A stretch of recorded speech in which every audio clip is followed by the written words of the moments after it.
27শে November 1951। তখন হেমন্তকাল।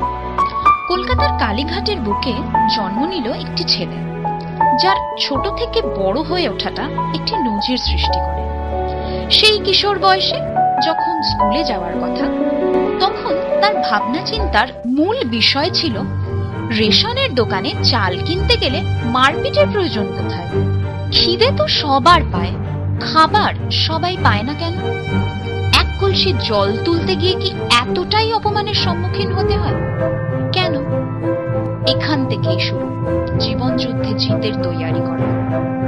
পরবর্তীকালে ছাত্র আন্দোলনের সাথে যুক্ত হয়ে বিনা দোষে যখন ছেলেটিকে জেল খাটতে হয়, তার দৃঢ় প্রতিজ্ঞ মন বলে ওঠে, আমায় আরো বড় হতে হবে। সমস্ত দারিদ্র অপমানের পিছুটানকে পেছনে ফেলে আইন পাশ করে সে হয়ে ওঠে এক স্বতন্ত্র চরিত্র। দেশেরও দশের চিন্তাটা ছোটবেলা থেকেই মজ্জাগত, তারই প্রতিফলন বামপন্থী রাজনীতিতে আসা। আজকের পর্ব সেই ছোট ছেলেটিকে উৎসর্গ, পরবর্তীকালে যে হাল ধরেছিল কলকাতার মেয়র হয়ে।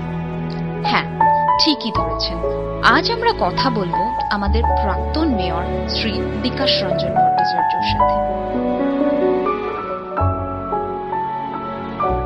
সে বেড়া দেওয়ার গাড়ি ছাদের ঘর থেকে তিনি কালীঘাটে, ওইখান থেকে যেখানে ছিলাম তার পাশে যদু ভট্টাচার্যের একটা 2 কামরার ফ্ল্যাটে চলে আসে।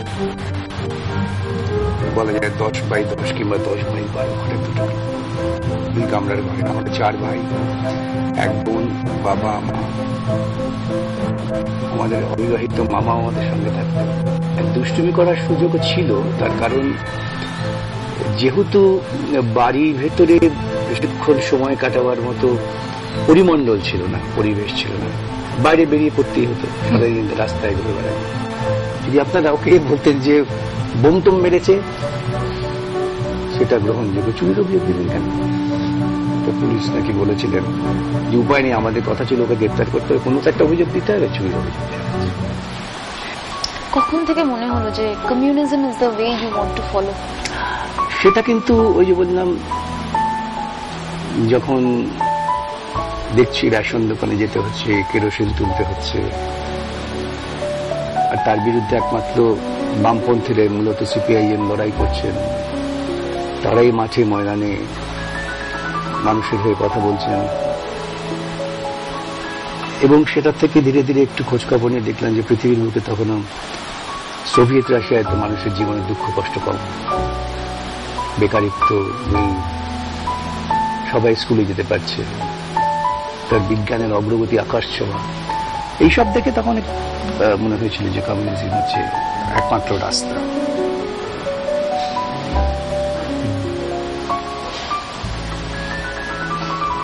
এই মুহূর্তে দাঁড়িয়ে এত বাধা বিপত্তি, ছোটবেলায় এত বাধা পেরিয়ে আপনি যে এতটা সাকসেসফুল অ্যাজ এ লয়ার বলুন বা একটা পলিটিশিয়ান বলুন, কি মনে হয় জীবনে কি আরো কিছু পাওয়া বাকি থেকে গেছে?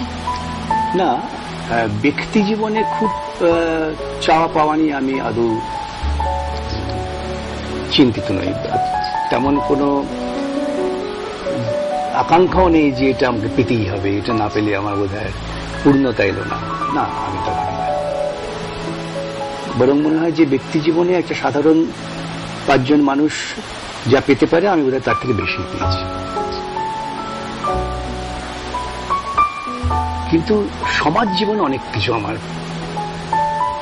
চাওয়া এবং পাওয়ার আছে। এখনো তো আমাদের দেশে বহু মানুষ আছেন যারা তাদের ন্যূনতম যে চাহিদা সেটা তো পূর্ণ করতে পারছেন না।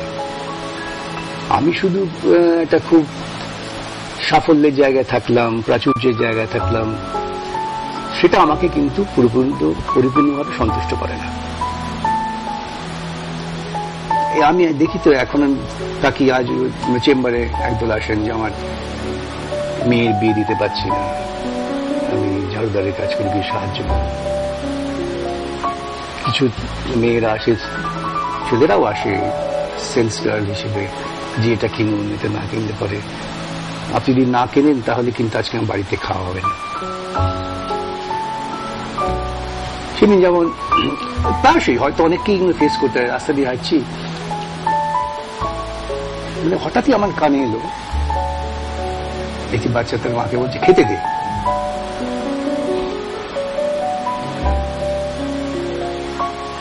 কোইন্সিডেন্স হয়ে যায়। আমি কত সময় তাকিয়েছি দেখি ভদ্রমহিলা আমার দিকে হাত বাড়িয়ে বলছেন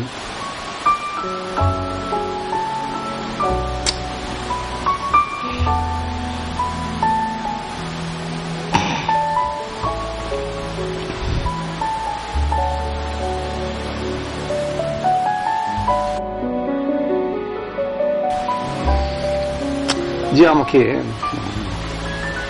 বাচ্চাটা খায়নি। এখন এই যে সমস্যা, এই সমস্যাটা কিন্তু আমাকে ভীষণ পীড়া দেয়, হয়তো অনেককেই দেয়। এর সমাধান যতদিন না করতে পারা যাচ্ছে ততদিন তো আমার একটা সামাজিক না পাওয়ার যে জ্বালা তা থেকে যাচ্ছে। সেই জায়গায় আমার মনে হয় এখনো অনেক অতৃপ্তি আমার হয়ে গেছে। সেই জন্যই আন্দোলন, সেই জন্যই চেষ্টা করা মানুষকে বোঝানো যে লড়াই করেই পাল্টাতে হবে। আমি কথা বিশ্বাস করি না যে কালকেই সবার সবকিছু মিটে যাবে, কিন্তু ন্যূনতম এটা সেগুলো কেন মিটবে? সেই জন্যই তো আমাদের লড়াই। গত কয়েক বছরে অনেক পরিবর্তন হয়েছে। আমি নিজে দেখেছি তো, আগে রাস্তাঘাটে এই ধরনের মানুষের সংখ্যা অনেক বেশি থাকত, এখন দুই একটা হয়তো নজরে পড়ে, কিন্তু এই দুই একটাই তো নজরে পড়বে কেন?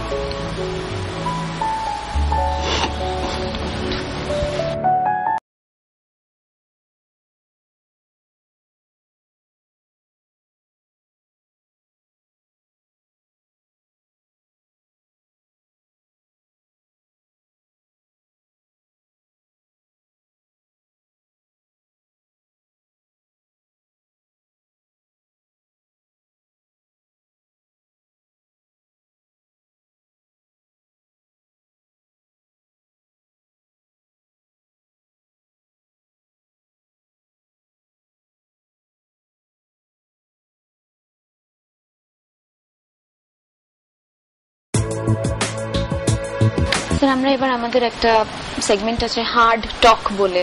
আপনার পলিটিক্যাল ব্যাকগ্রাউন্ড, এই ব্যাপারগুলো আমি একটু প্রশ্ন করবো আপনাকে। 2011 বিধানসভা ভোটের পর কোথাও কি এটা মানুষের মনে স্থান পেয়েছিল যে যে রুলটা এতদিন চলছে সেটা একটু পিছিয়ে সময়ের থেকে? এই পরিবর্তন, এই যে হঠাৎ করে একটা মেজর পরিবর্তন, এটার কারণ যদি আমি আপনাকে জিজ্ঞেস করি কি মনে হয়? না, এটার একটা কারণ হচ্ছে, সেটা প্রথমত যে একটানা 35 বছরের বিভিন্ন সুযোগ সুবিধা পেতে পেতে মানুষের কাছে মনে হয়ে গেছে এটা তো আমাদের স্বাভাবিকভাবেই প্রাপ্য। এখন তার পাল্টা যখন প্রতিশ্রুতির বন্যা বইছে তখন মানুষ ভাবতেই শুরু করেছে, ভাবতেই পারেন যে পাল্টে দেখি না, দেখি আরো যদি বেশি পাই। এটাই হয়েছে, মানে যেমন হয়, মানে স্বাভাবিক মানুষের এটা হয়। এই 35 বছরে মানুষ অনেক পেয়েছেন, যদি কেউ বলেন পাননি তাহলে তারা ভুল বলবেন। এমনকি নির্বাচনের আগে যে সমস্ত অনেক অর্থনীতিবিদের লেখাই পড়ছি, তারা বলেছেন যে কিছুই হয়নি, তারা আজকে একটু বলছেন না না এগুলো তো হয়েছে, এগুলো তো হয়েছে, এগুলো তো হয়েছে। কিন্তু মানুষের কাছে একটা বার্তা রাখা হয়েছে এবং এটা খুব ঐক্যবদ্ধভাবে। এটা তো ঠিকই যে পশ্চিমবঙ্গের বুকে বামপন্থীরা যে ভোট পেয়েছেন তা হয়তো 50-51%। তাহলে 50-51% ভোট পেলে এখানে 48-49% ভোট তো বামপন্থীদের বিরুদ্ধে ছিলই, সবসময় ছিল। এই গণতান্ত্রিক প্রক্রিয়াতে তো বামপন্থীরা তাদের বিভিন্ন কার্যকলাপের মধ্যে দিয়ে মানুষের মধ্যে কিন্তু আনতে পেরেছেন। কিন্তু সমস্ত রকম শক্তি তারা এক জায়গায় জড়ো হলেন, এমনকি প্রচার যন্ত্ররাও 2-4টে ব্যতিক্রমী প্রচার মাধ্যম ছাড়া সকলেই এক জায়গায় জড়ো হয়ে গেলেন। আমার নিজের যেন মনে হয়, এটা অনেকে বলবেন অত দূর থেকে টানছে কেন, এখন গোটা পৃথিবী জুড়েই একটা প্রয়াস চালানো হয় মেইন স্ট্রিম মিডিয়া থেকে। এখন তো মিডিয়ার একটা খুব বড় প্রভাব, যাকে বলা হয় মিডিয়া ইম্পিরিয়ালিজম, যেটা নোয়াম চমস্কির মতো অতরিয়ন চিন্তাবিদ বলছেন। এই মেইন স্ট্রিম মিডিয়া সবসময়ই সেই গণতন্ত্র, সেই ব্যবস্থাকে সমর্থন করে যেই গণতন্ত্র বা যে ব্যবস্থা কর্পোরেট ওয়ার্ল্ডকে সাহায্য করে।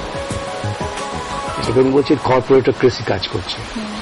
উনি হাজার উদাহরণ দিয়েছেন, আমি উদাহরণ আলোচনাটা এই ছোট পরিসরে করা যায় না। যে প্রথমত কমিউনিস্ট বিরোধিতা, বামপন্থী বিরোধিতা, বামপন্থা বিরোধিতা, এমনকি বলছেন যেই গণতন্ত্র কর্পোরেটের পক্ষে সুবিধাজনক নয় সেই গণতন্ত্রের বিরোধিতাও তারা করেন। আজকে এটা ঘটনা যে পশ্চিমবঙ্গের বুকে যে রাজনীতি হচ্ছিল বিগত 35 বছর ধরে, সেই রাজনৈতিক দর্শন কিন্তু মূলত এই কর্পোরেটক্রেসির দর্শনের বিরুদ্ধে, এবং তারা এই পরিসরের মধ্যেই, এই সাংবিধানিক কাঠামোর মধ্যেই অন্যান্য রাজ্যের সঙ্গে যখন প্রতিযোগিতায় নেমেই শিল্প স্থাপনের ব্যবস্থা করছিলেন, যে শিল্প স্থাপনটাও হচ্ছিল সাধারণ মানুষের অভিমুখী, তখন একটা সামগ্রিক প্রয়াস হয়। সেই প্রয়াসটা হচ্ছে যে এই ব্যবস্থাটাকে, এই গণতন্ত্রটাকে ভাঙব,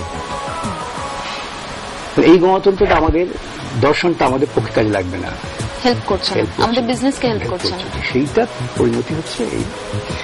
আর অবশ্যই কিছু কিছু তো সাংগঠনিক দুর্বলতা, ত্রুটি, আমরাও সময়ের সঙ্গে সঙ্গে নিজেদের পাল্টে নিতে পারিনি। চলমান সময়ের সঙ্গে সঙ্গে নিজেকে পাল্টানো না যায় তবে সেই সময়ের গতি ছিটকে ফেলে দেবে। এখন এগুলো তো আমাদের হয়েছে, অস্বীকার করে লাভ নেই। আমি আগামী 10 বছরটা ভাবতে পারিনি। আমি সবসময় তাৎক্ষণিকতার উপরে কাজ করেছি, যার পরিণতি হচ্ছে সময়ের গতি তোমাকে ছিটকে ফেলে দেবে, তাই দিয়েছে। এখন মানুষ আবার ধীরে ধীরে এই যে প্রশাসনিক পরিবর্তনের মধ্যে দিয়ে বুঝতে পারছেন যে তবু আগের প্রশাসনে খানিকটা গণতান্ত্রিক রং ঢং ছিল, এখন তো পুরোপুরি স্বৈরতান্ত্রিক চেহারা নিয়ে আসছে, সর্বক্ষেত্রে স্বৈরতান্ত্রিক চেহারা নিয়ে আসছে। আমি একজনকে খুশি হলে সাসপেন্ড করে দিলাম, রোগীদের স্বার্থের কথা ভাবা দরকার নেই। আমি ফতোয়া দিয়ে সমস্ত গণতান্ত্রিক পদ্ধতিতে বিশ্ববিদ্যালয়ের উপাচার্য নির্বাচন থেকে শুরু করে সামগ্রিক কার্যকলাপকে রদ করে দিলাম। বিভিন্ন কমিটিতে যেখানে জ্ঞানীগুণী জনেরা ছিলেন তাদের জায়গায় একেবারে নিজস্ব দলের অত্যন্ত নিম্ন মেধার লোকজনকে নিয়ে চলে এলাম। এই দেখতে পাচ্ছি তো আমরা, সুতরাং মানুষ এটা উপলব্ধি করছেন যে আমরা তো আগের চেহারাটা তো এর থেকে অনেক ভালো ছিল, আজকে তো এটা ধীরে ধীরে আরো বেশি মানুষ বুঝবেন। যদি ভারতবর্ষের কথায় আমরা আসি, কমিউনিজম এই মতবাদটাকে সাপোর্ট করে বিভিন্ন দল ভারতে। আইডিওলজিটাই যদি প্রাইমারি হবে তাহলে এত বিভক্তি কেন? এটা খুব স্বাভাবিক। তার কারণ হচ্ছে যে এই দর্শনটাকে আমরা সকলেই হয়তো মানি, যারা মার্ক্সবাদী দর্শনে বিশ্বাস করেন, কিন্তু দর্শনের প্রায়োগিক দিকটা,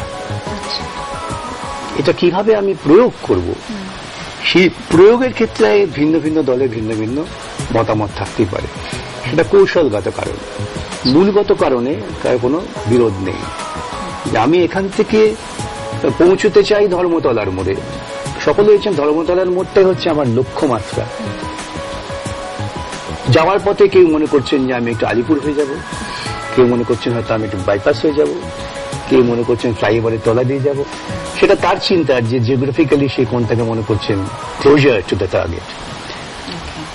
এইটাই পার্থক্যের মূল কারণ, যার ফলে আমরা প্রায়শই দেখি যে কেউ বলছেন সমাজতান্ত্রিক বিপ্লব, কেউ বলছেন জনগণতান্ত্রিক বিপ্লব, কেউ বলছেন গণতান্ত্রিক বিপ্লব, কিন্তু সকলেরই লক্ষ্য হচ্ছে কিন্তু সমাজটাকে পরিবর্তন করে সমাজতন্ত্র প্রতিষ্ঠিত করা, যে সমাজতন্ত্রের মূল দার্শনিক আধারটা হবে মার্ক্সবাদ। কেরালার প্রসঙ্গে যদি আসি স্যার, ওয়েস্ট বেঙ্গলের পর আমরা দেখলাম কেরালাতেও লেফট রুল এবারে একটা বড় ধাক্কা খেলো। তো সর্বহারাদের কথা তো বলছেন যারা, আপনারা সবাই বলছেন, তো কনসিস্টেন্সিটা এক্সপেক্ট করা যাচ্ছে না কেন? প্রথমত কেরালায় কিন্তু এবার আমরা ধাক্কা খাইনি। কেরালার যে নির্বাচনের ট্রেন সেটা হচ্ছে যে অল্টারনেট ইয়ার, এবছর এরা তো বছর ওরা। এইবার প্রথম কিন্তু আমরা দ্বিতীয়বার ক্ষমতায় আসার কাছাকাছি পৌঁছে গিয়েছিলাম। যদি লক্ষ্য করা যায় কেরালায় ভোটের যে পরিণতি, আমাদের থেকে ইউডিএফ মানে কংগ্রেস পরিচালিত ফ্রন্ট, যার মধ্যে বিভিন্ন সাম্প্রদায়িক শক্তিরাও যুক্ত আছেন, তারা মাত্র 4টে বেশি সিট পেয়েছেন, তার মানে 2টো সিটের পার্থক্য, এবং ভোটের পার্থক্য অনলি 0.89%। কেরালা সেদিক থেকে ভালোই হয়েছে, খারাপ হয়নি। প্রশ্ন হচ্ছে যে এই যে আমরা সর্বহারার কথা বলছি, কিন্তু আমরা এই সাংবিধানিক কাঠামোর মধ্যেই তার সমাধানের কথা ভাবছি।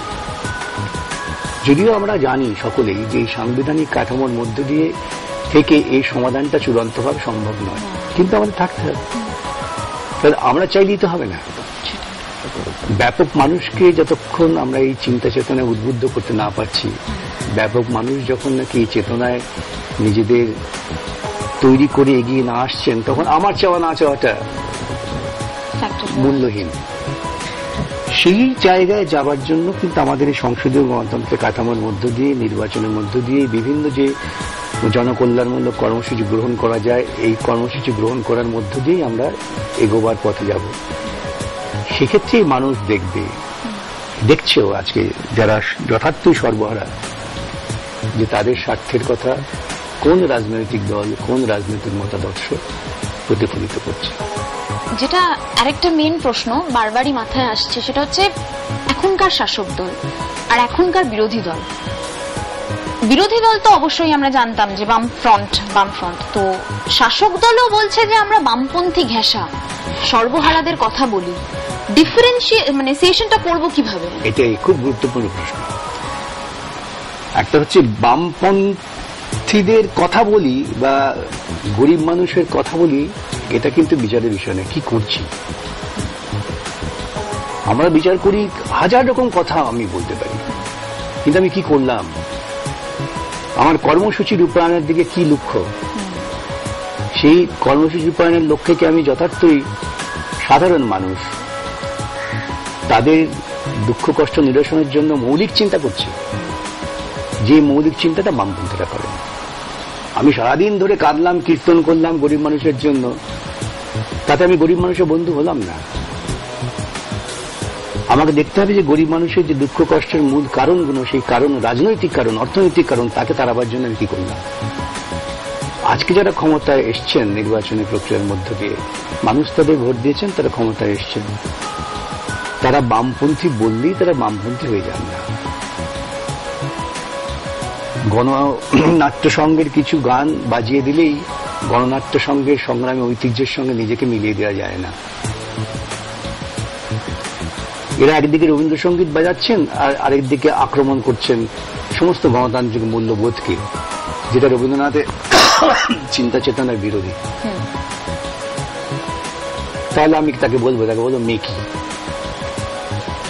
যদি বামপন্থী যথার্থই হতে চান, তবে তাদের পুঁজিবাদী শোষণের বিরুদ্ধে লড়াই করতে হবে, সাম্রাজ্যবাদী শোষণের বিরুদ্ধে লড়াই করতে হবে।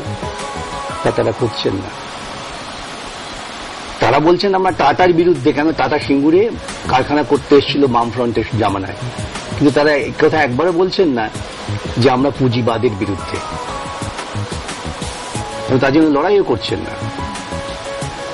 এই যে এত, আজকেও দেখলাম আমরা যে বিভিন্ন তেলের দাম বেড়ে গেল, পেট্রোল, ডিজেল, জ্বালানি, যে জ্বালানি মানুষের জীবনে দৈনন্দিন ভাবে প্রয়োজনীয়। এলপিজি গ্যাসের সিলিন্ডারের দাম বেড়ে গেল 50 টাকার উপরে। নিম্ন মধ্যবিত্ত মানুষ এগুলো ব্যবহার করেন, এর বিরুদ্ধে লড়াই করছেন কোথায়? আমি মন্ত্রিসভায় আছি, আমি দাম বৃদ্ধির ক্ষেত্রে অনুমোদন দিচ্ছি, আর বাইরে বলছি আমি সমর্থন করি না। দ্বিচারিতা। কিন্তু সমর্থন নাই করবে যদি মন্ত্রিসভা থেকে চলে এসে।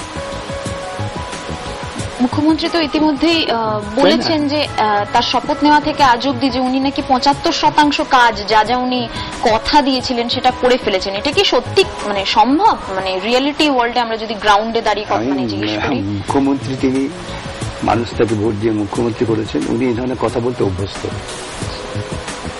উনি কথায় যদি কিছু নির্ধারণ হয়ে যেত তাহলে পৃথিবীর সমস্যা উনি একদিনের সমাধান করে দিতে পারতেন। মানে মিডিয়াতে তো এটাই সবসময় হেডলাইন। মিডিয়া ওই যে বললাম যে আজকে মেইন স্ট্রিম মিডিয়া, প্রধান যে সমস্ত মাধ্যম, সংবাদ মাধ্যম, যার সম্পর্কে আমি চমস্কির উদাহরণ দিলাম, তার বিদগ্ধ মত নিয়ে, এই মেইন স্ট্রিম মিডিয়ার কাজই হচ্ছে বামপন্থা বিরোধী যে কোনো শক্তিকে যেভাবেই হোক মদত দাও, মিথ্যা হোক সত্য হোক যেভাবেই হোক। উনি বলছেন 75% প্রতিশ্রুতি সমাধান করে দিয়েছেন। যদি ভারতবর্ষে 65 বছর ক্ষমতায় থাকার পর, যে 65 বছরে কংগ্রেস এবং বিজেপি মাঝখানে 6 বছর, বাদ বাকি সময়টা কংগ্রেস, এবং এই সবটার সঙ্গে বর্তমান মুখ্যমন্ত্রী দল যুক্ত, তারা দেশের কি সমস্যার সমাধান করেছে? ক্ষুধা, দারিদ্র্য, অশিক্ষা, এই তিনটে সাধারণ ধরলাম, স্বাস্থ্য, কিছুই করতে পারে।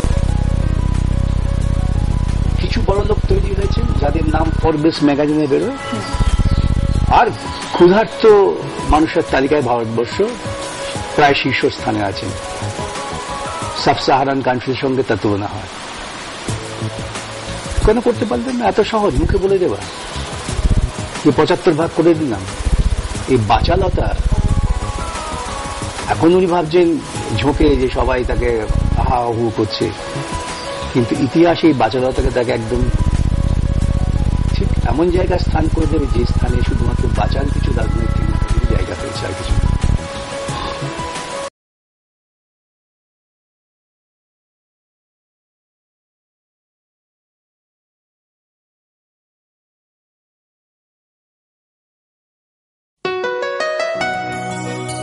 আমরা আমাদের লাস্ট সেগমেন্টে চলে আসি, র্যাপিড ফায়ার। নামটা শুনে বুঝতে পারছেন একটা ইন্টারেস্টিং রাউন্ডটা।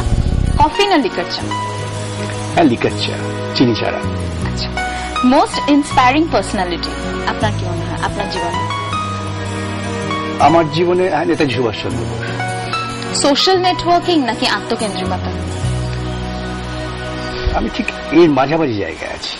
আচ্ছা, বিরোধী পক্ষের একজন দলনেতা যাকে আপনার পছন্দ, ভালো লাগে? সৌগত বাবু। মমতা ব্যানার্জি না সোনিয়া গান্ধী? Sonia is better. প্রিয় বন্ধু? ব্যক্তি জীবনে অনেকে আছে প্রিয় বন্ধু। কলকাতার একটা জিনিস যেটা আপনার খুব ভালো লাগে? মানুষের প্রাণ চাঞ্চল্য। অ্যাডভোকেট বিকাশ রঞ্জন ভট্টাচার্য নাকি পলিটিশিয়ান বিকাশ রঞ্জন ভট্টাচার্য? সেটা আমি কি করে বিচার করব? যে কোনো একটা চুজ করুন, কোনটা আপনার মনে হয় আপনি নিজেকে সেভাবে দেখতে চান? সাধারণ মানুষ বিকাশ রঞ্জন ভট্টাচার্য। আর আপনি সব থেকে বেশি কিসে রেগে যান? যদি কারো পেছন থেকে তার বিরুদ্ধে অকারণ উৎসাহ করা হয়। প্রিয় অভিনেত্রী? সুচিত্রা সেন।